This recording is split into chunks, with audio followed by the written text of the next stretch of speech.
Okay. Hey, everybody. Welcome to Gridspace / MIT IAP. This is lecture number 4, and we're going to talk about subtractive synthesis. My name is Nico. My primary job at Gridspace is making the IAP website. And I also own a synthesizer. So that qualifies me to talk about this topic. So we are, technically today is the 14th, right? So we're a day behind. Do we get back on track? Okay, tomorrow? Okay, awesome. So if you're just tuning in, the first lecture Anthony talked about engineering a song from scratch, just using sine waves.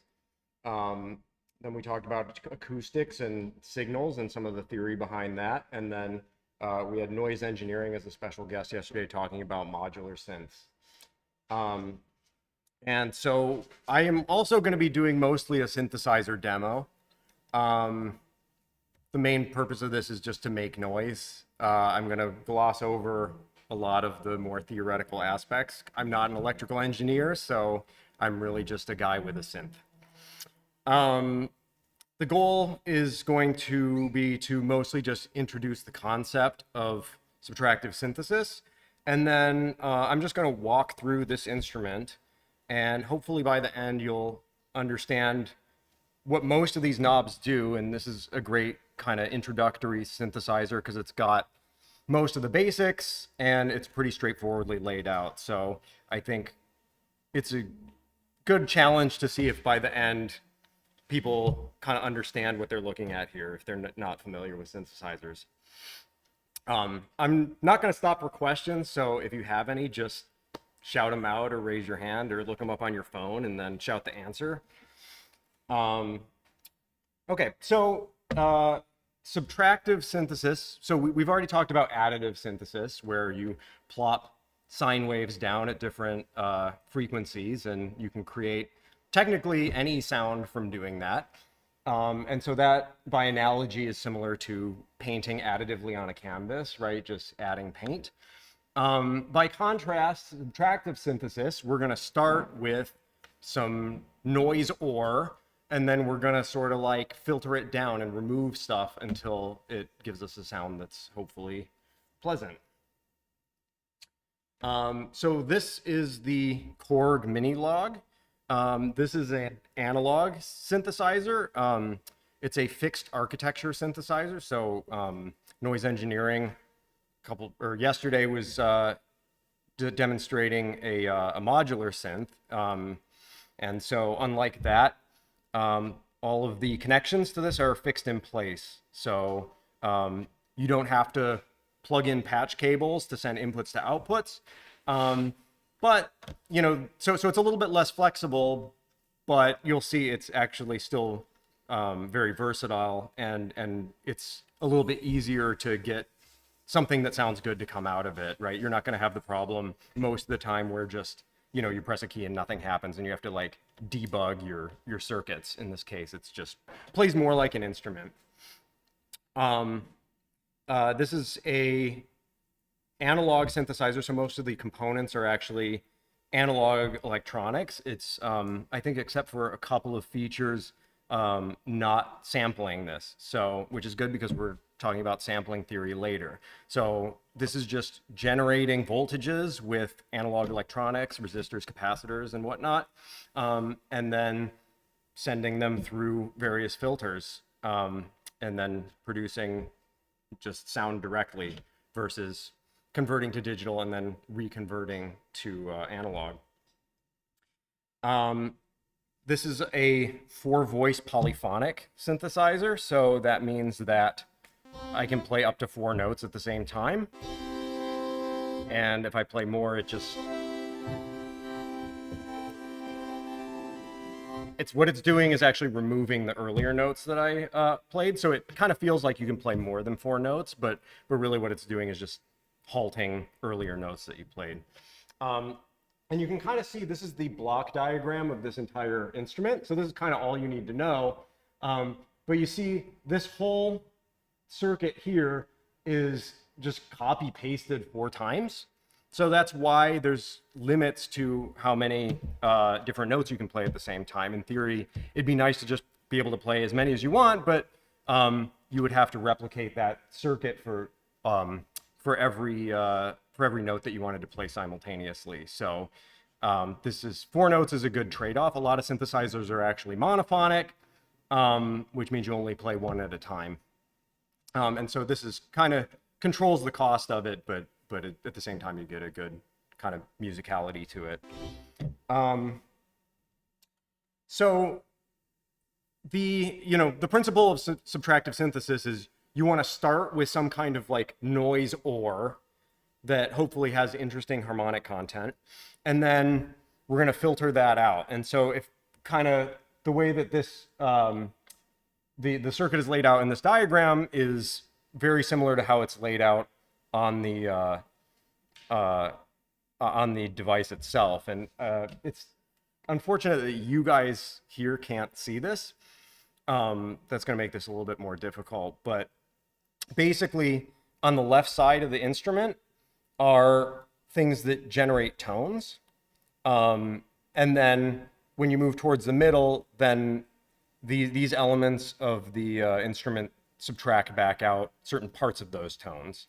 And that results in sort of more musical tones.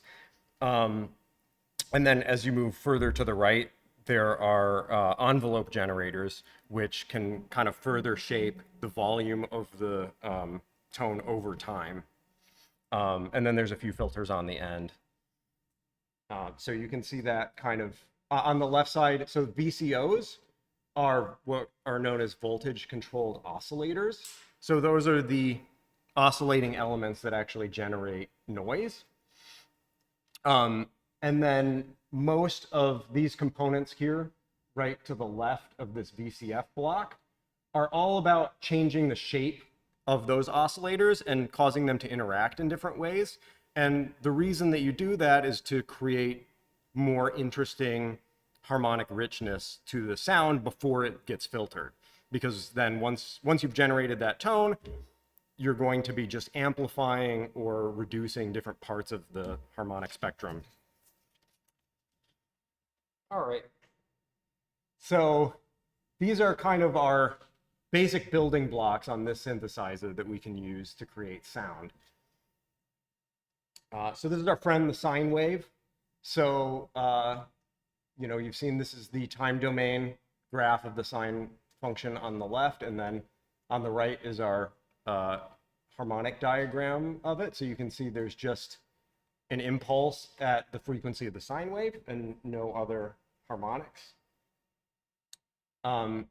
Actually, there's no sine wave on this instrument, and just kind of think to yourself about why that might be.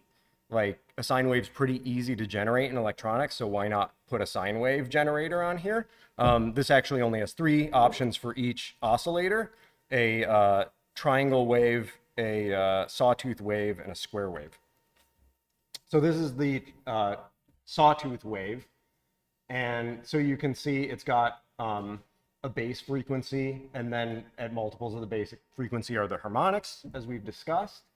Now, there's no reason why it has to be a base frequency with harmonics. You can generate, whatever spectrogram you want. But in the case of a synthesizer, these are really common oscillator types. And the reason is just that they sort of correspond to the types of harmonic signatures that you might encounter in real instruments. So, having a base frequency with harmonics is a property of a lot of instruments that are based on, wind or strings or other, solutions to the wave equation.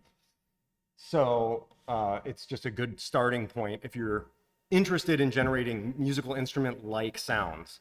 So let me just, here, let me set this to, sorry.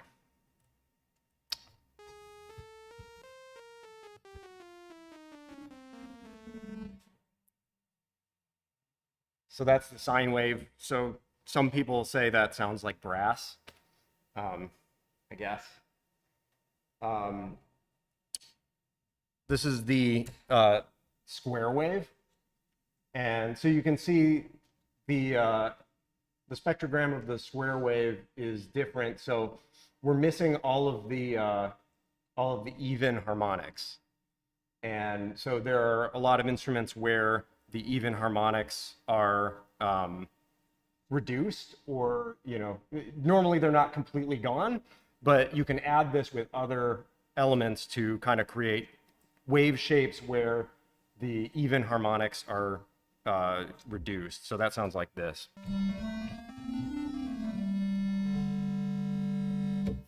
And that's supposed to sound like a woodwind instrument.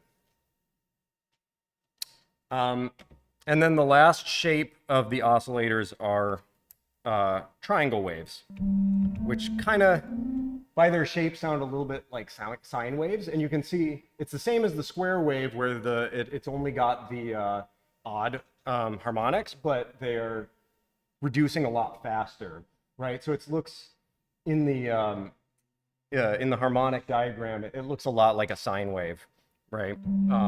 It's just got a little bit more of those overtones to it. And so as a result, it has that kind of smooth, kind of like video gamey sound.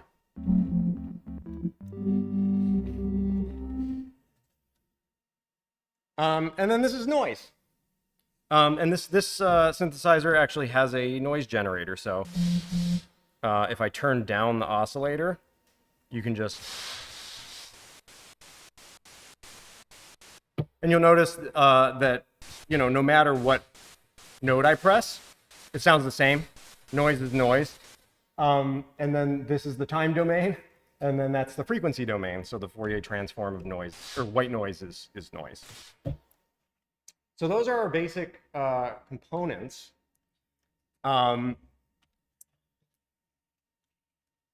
There's a few different alterations that we can make to those waves that are available, again, on the left side here where we're generating tones. So first of all, there are two oscillators that are available, and we can mix them together.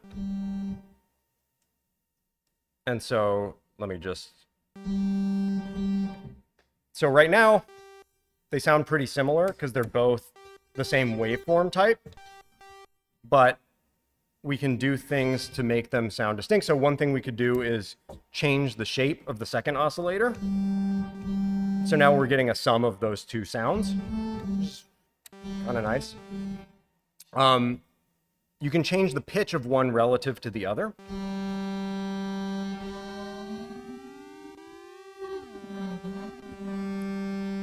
And there are some, you know, in most physical instruments, there are, you know, elements that are out of tune with themselves or each other. And so having things be perfectly pitched is less harmonically interesting than having them be a little bit offset. And when Anthony was programming his MIDI synthesizer, I asked him to detune one of the sine waves just to, like, kind of give it a little bit more of a natural feeling. So you can do that. On this synthesizer, there's something called shape, which basically for a square wave will change the pulse width. So imagine, you know, that square wave. Actually, don't imagine it. Look at it. So see how it's at 1 half the time and -1 half the time? You can change the oscillator so that it spends more time at 1 or less time. So maybe it's like 90% at 1 and then it dips back down. And what that's going to do is change the frequencies and the harmonics that are expressed. So instead of having no energy at the even multiples of the fundamental, it'll have a small amount of energy, and then that increases as you decrease the percentage of the width of that square wave. So I'll show you what that sounds like. So this is just our normal square wave, and then you can see it gets a little, like, kind of more harsh sounding maybe.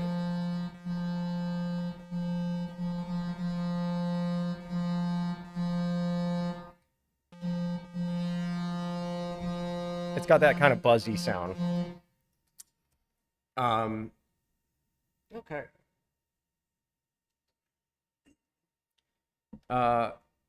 Actually, before I do that, let me talk a little bit about other ways to shape it. So this has a setting called a ring, or sorry, sync, and that takes the second oscillator, and every time we get to one cycle of the first oscillator, in term one period, it resets the second oscillator.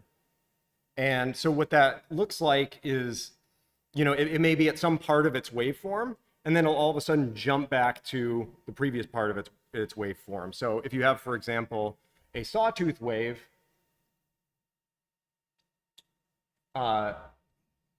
if the first oscillator is, let's say that it's playing at a frequency that's a little bit lower, then what you're going to have is this amplitude's going to go up. It's going to get, you know, go back down to the bottom of its period, and then it's going to get maybe, let's say, halfway up, and then the period of the first oscillator is going to be reached, and then it's going to jump back down to the bottom. And so you'll get this alternating pattern of big triangle, little triangle, big triangle, little triangle. And again, that just adds some harmonic richness. So I'm going to set these both to be sawtooth waves. And then we're going to just do it with and without sync turned on. So let me just set the volumes here. So that's just the two sawtooth waves playing. And then if I turn sync on, it sounds not that different, but we can change the pitch to tune one relative to the other.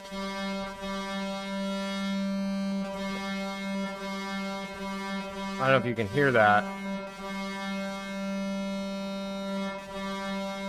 But it kind of has a similar effect to the shape change, where it just adds extra harmonics.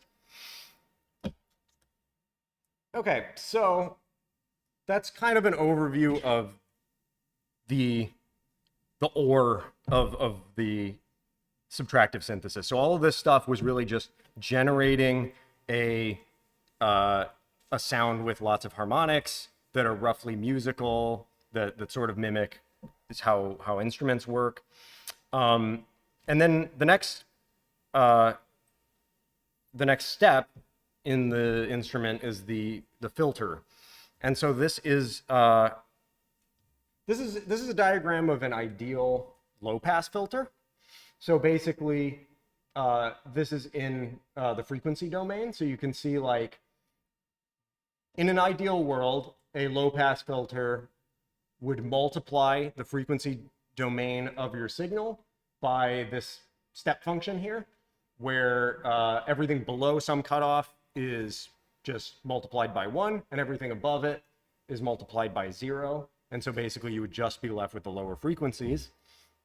If you remember, multiplication in the frequency domain is the same as convolution in the time domain. And so if you take the inverse Fourier transform of this filter, you get the sync function.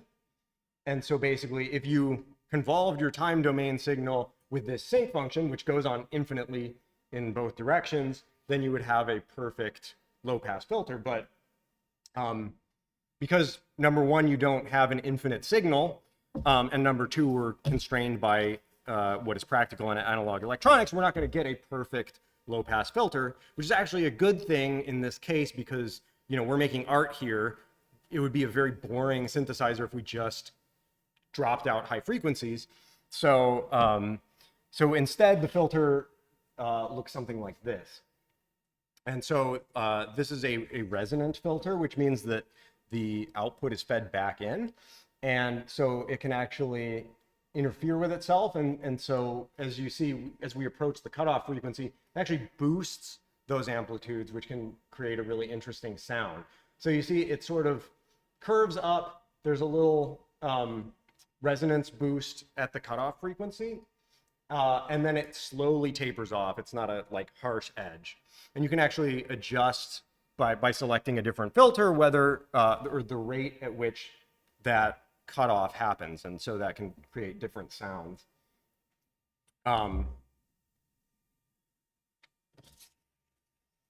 So let me just show kind of what that sounds like. So sorry, here's I'm gonna reset it. So this is just the sawtooth wave. And then this giant knob here is changing the cutoff frequency. So I'm moving that frequency left and right, and you're gonna hear how you hear more of the high frequencies as I move the cutoff higher, and then it just sounds more bassy as I move it the other direction, right? So here's, there's almost nothing there because this is not a very low note. Let's actually go down a couple octaves.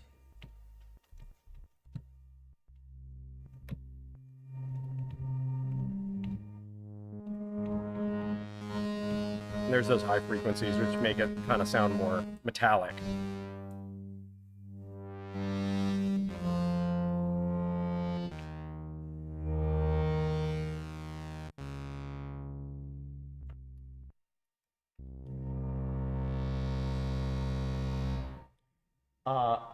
So another thing we can do is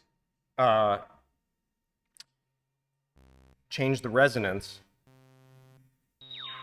and we get this weird sort of like boost in these higher frequencies.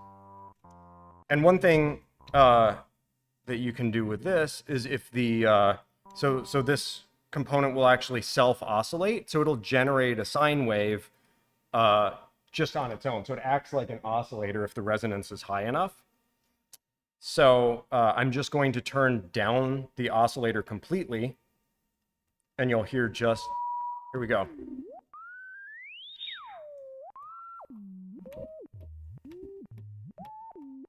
So that, what's going on there is this filter is self-oscillating at that resonant frequency.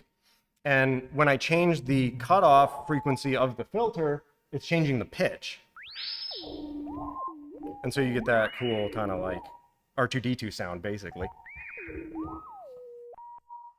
And on this synth, it has key tracking. And so if I turn that on, what that's going to do is, rather than me manually changing that cutoff frequency, it's going to map what key I'm playing to the cutoff frequency of this filter automatically. And so I can play that resonance like its own instrument. So there's the sine wave that we were missing before.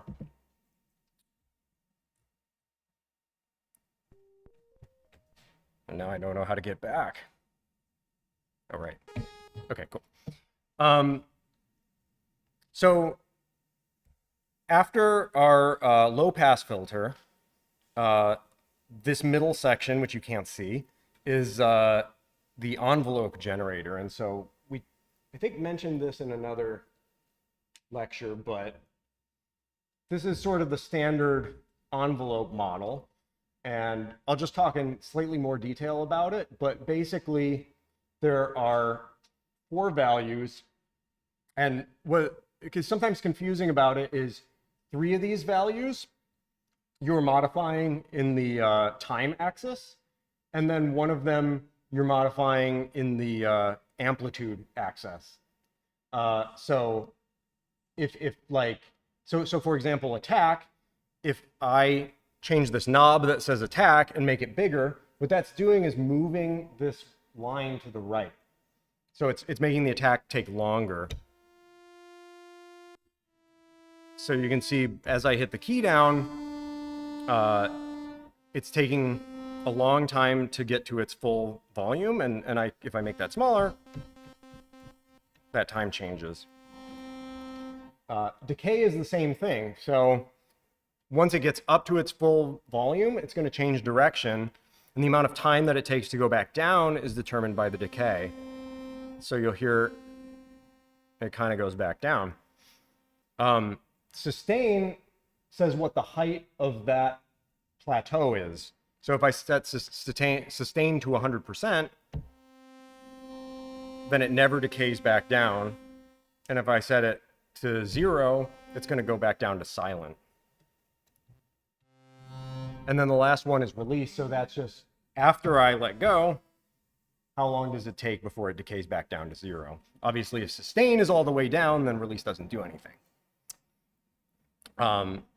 So there are 2 envelope generators on this machine. So one is what I just showed, which is the amplitude envelope generator. So that basically is just the volume over time based on when I press these keys.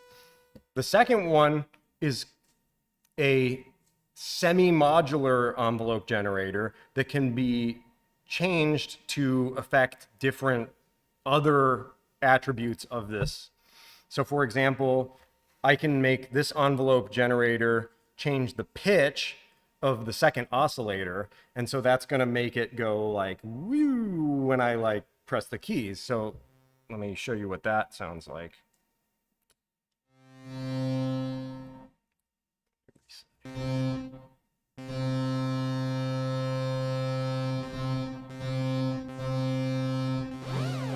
There we go.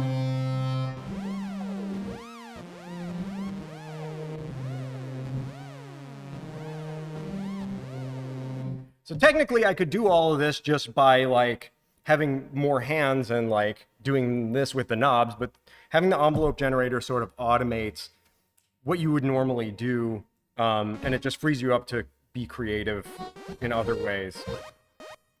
Let me go back to the diagram for a minute and just let's sort of recap where we are. So again, on the left side, we've talked about the 2 oscillators.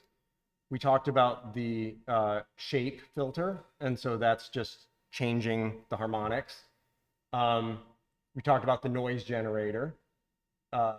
We've talked about the, where did the sync go? I guess sync is not on this diagram. Is it not Osc sync there? In the top left, kind of? Oh, yes, there it is. Osc sync, yeah. There is a cross mod operator, which I didn't talk to, that does FM synthesis, which will be the topic of the next lecture, so we'll skip that. So then we've gotten so everything up to pre-VCF mix is kind of, again, just creating those interesting harmonic overtones, and then the VCF, which is the stands for voltage controlled filter, is our low pass filter, which kind of subtracts out some of the harmonics. And then this is the envelope generator, which you can see feeds into multiple things. So the pitch one, which I just showed, is this connection here, which goes back to the pitch of the voltage controlled oscillator there. And then the other thing that the envelope generator can impact is the low frequency oscillator, which I'll show is actually one of the most fun things. So that's a little bit more of a subtle effect. Again, it's changing that pulse width of the square wave to be wider and less wide. And so you're just basically changing the amount of each harmonic over time. And so it gets that kind of like, it's almost like a vibrato or something. And then we can also plug that into the cutoff of the filter. So I don't know if you can hear that, but it's basically changing the cutoff frequency. So we're hearing alternating low frequencies and high frequencies, and you can do like really fun stuff with that. Like if you just want to be Fatboy Slim.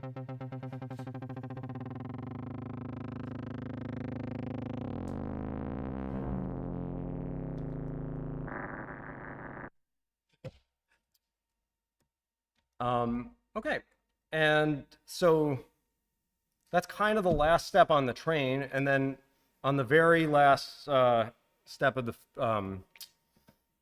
synth, we have a high pass filter, and generally that just kind of makes it sound like it's on the radio.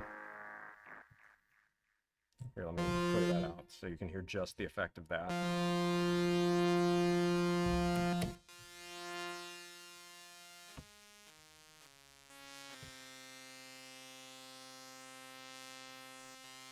And there's also a feedback loop so you can kind of get an echo effect.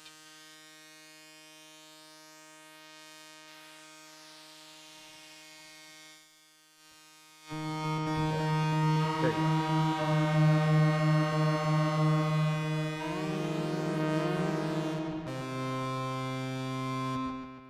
There it goes. You can hear the feedback, or yeah, the echo effect there.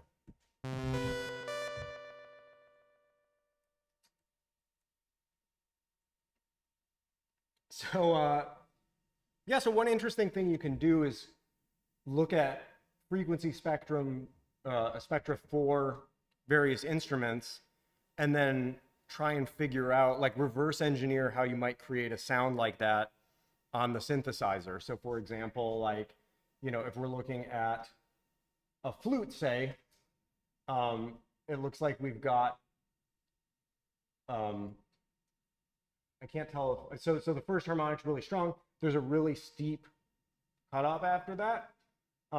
And it looks like maybe the odd ones are a little bit more prominent. So you can see like this fourth and sixth harmonic are very low. So if we just kind of go back to like, what's our or, you know, to me it kind of looks like, what is this, the triangle wave.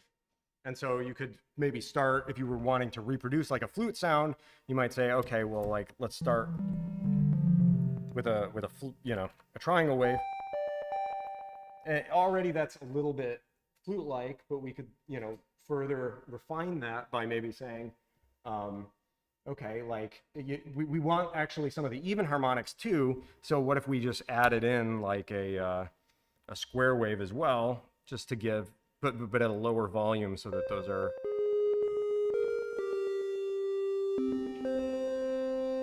Right, and we might want to you know, change the pitch on that just so it's a little bit more, a little less perfect sounding. And then another thing we might want to do is try and add some vibrato to that, just because we know flutes have vibrato. So we could change the pitch with the low frequency oscillator, like that. It's very easy to get spaceship sounds, which is really,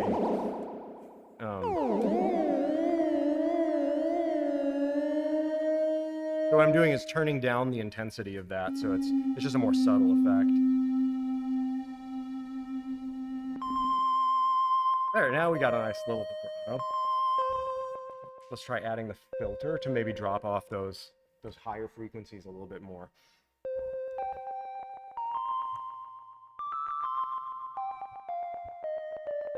So, you know, it's not an exact flute sound, but it can kind of give you some inspiration for how to create sounds.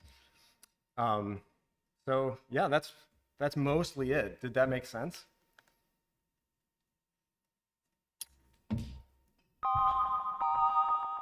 Any requests? Wonderwall?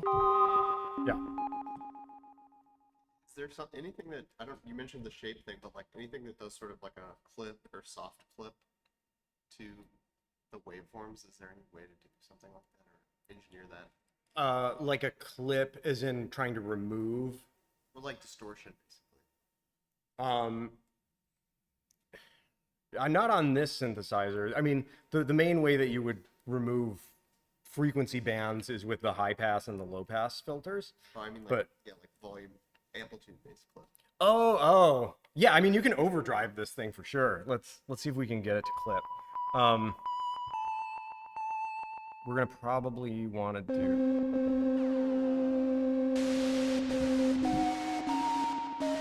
It's actually doing a pretty good job of.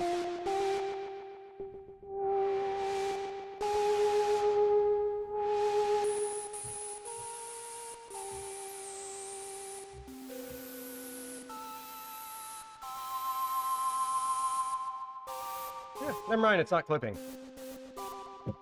I just had a bad connection before. Yeah.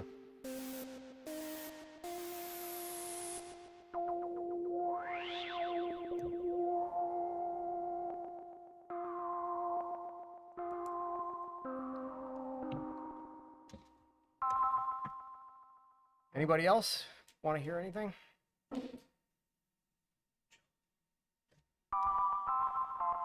Yeah, that's bad. Let's hear some presets. How about that?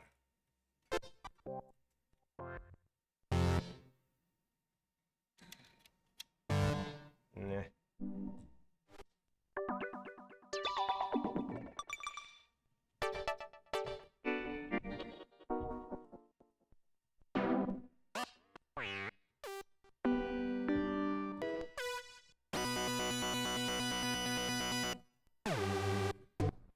All of these are too weird for jump. I need to get down into the lower note.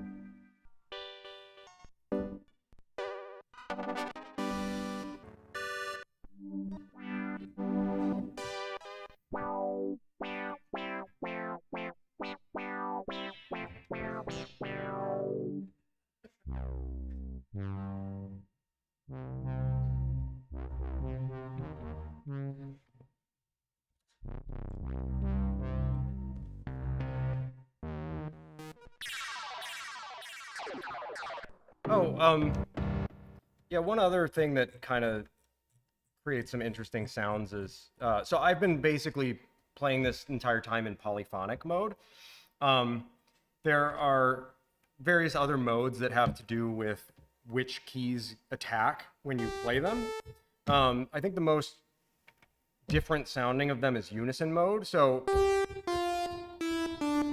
when I play that, it's basically, instead of being a polyphonic synth, it's going to monophonic, and it's hitting all four of the voices, like with the same note whenever I press it. And in theory, that does nothing because you're just adding the same signal. But because of the imperfections in the circuitry, it kind of gives it a bigger sound, right? Where those harmonics aren't exactly lining up. So some of the let's see if we can make kind of a bigger sound.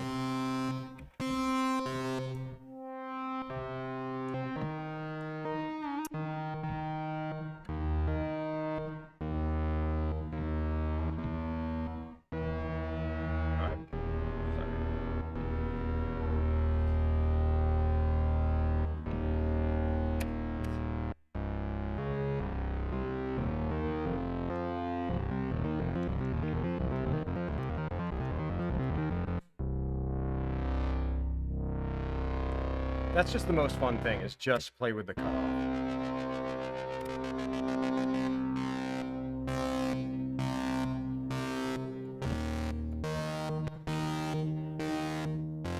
Oh, that's kind of...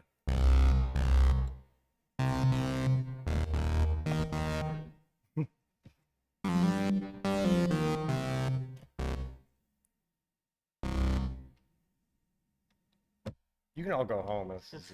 No. What's the shape do to not a square wave? Does it do anything? Yeah, there's actually a diagram of it here.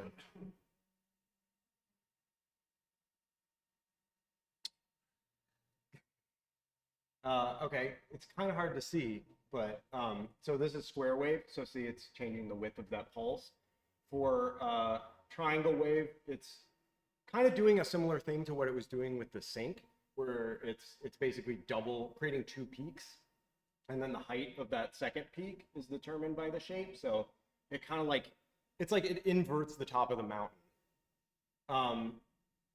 And then similarly, I think this is reflecting it. For Sawtooth, I think it's reflecting it and then adding together, something like that. I don't know harmonically what that does, but usually it just makes it more chaotic. So is it kind of making use of the imperfect response of the low pass and the high pass filters for kind of two peak selection, almost like resonant frequency selections? For the shape? For the harmonic, for the frequency shape. For the low pass filter. Yeah, in digital filters, then is it, or digital subtractive synths? Mm-hmm. I'm imagining you might have more kind of weird shapes that you could kind of... Yeah, I mean, you've seen what aliasing looks like in a so the artifacts from a digital low pass filter, if you've seen what it does, it kind of creates these lobes. So similarly, even in digital, you can't have a perfect low pass filter, but that is more from the limitations of sampling than it is because of the limitations of analog electronics.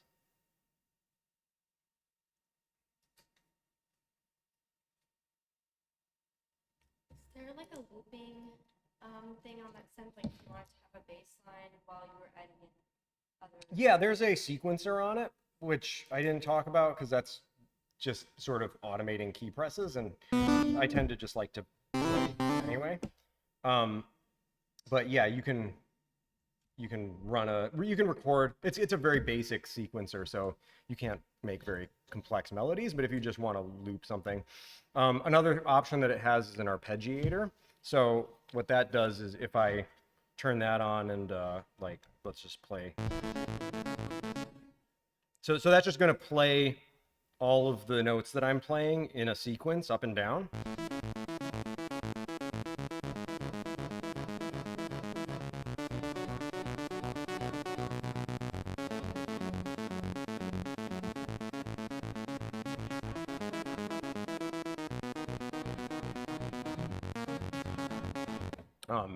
So I don't know. That's for babies though. Do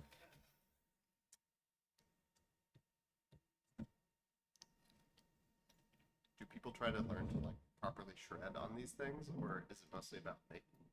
So this has a really small keyboard, so it's really not like I don't think anyone's going to perform directly on this, but this can be plugged into other things, right? So if I were going to live out my dream of being a rock star, then I would have a full size keyboard, right? And then that would plug in to this as a controller. And so then like it can take MIDI in. So I would take a MIDI signal and that would replace this built-in keyboard here.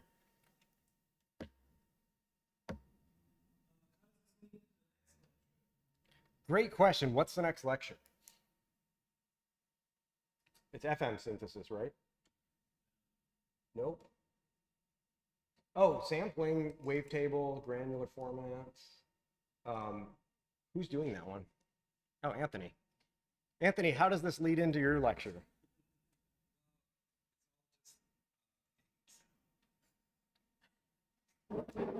It's making sound.